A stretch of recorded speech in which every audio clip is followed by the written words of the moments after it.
Grasping the guesswork, understanding modal verbs for probability. Hello language learners. Welcome back to our series on English grammar fundamentals. Today, we're tackling a very intriguing topic: modal verbs for probability.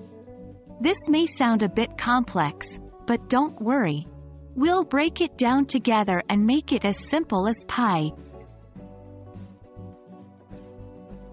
Before we delve into how we use modal verbs for expressing probability, let's take a step back and remind ourselves what modal verbs are. Modal verbs are a type of auxiliary verb. These are unique verbs that add certain nuances to the main verb of the sentence. They indicate mood, ability, necessity, and of course, the focus of our video today, probability. Examples of modal verbs include can, could, may, might, will, would, shall, should, must, and ought to. Now, let's move on to the crux of our topic today: modal verbs for probability. These are specific modal verbs that we use to express how certain or uncertain we are about something. They help us express a guess, prediction, or speculation about an event. For instance, if we're not sure if it's going to rain today, we might say, "It might rain today." In this sentence, might is the modal verb expressing uncertainty or probability. It's important to note that different modal verbs express different levels of probability.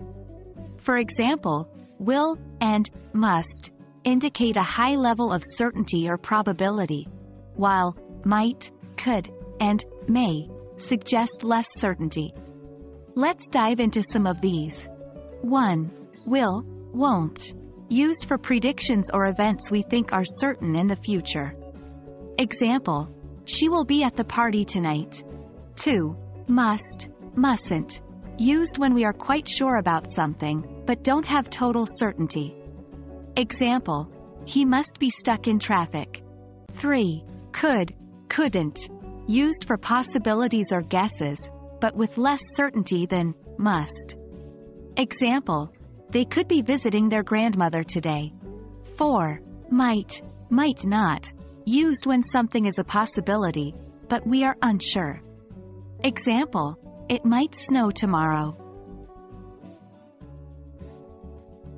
Understanding modal verbs for probability is one thing, but the real key is to use them in your daily conversations.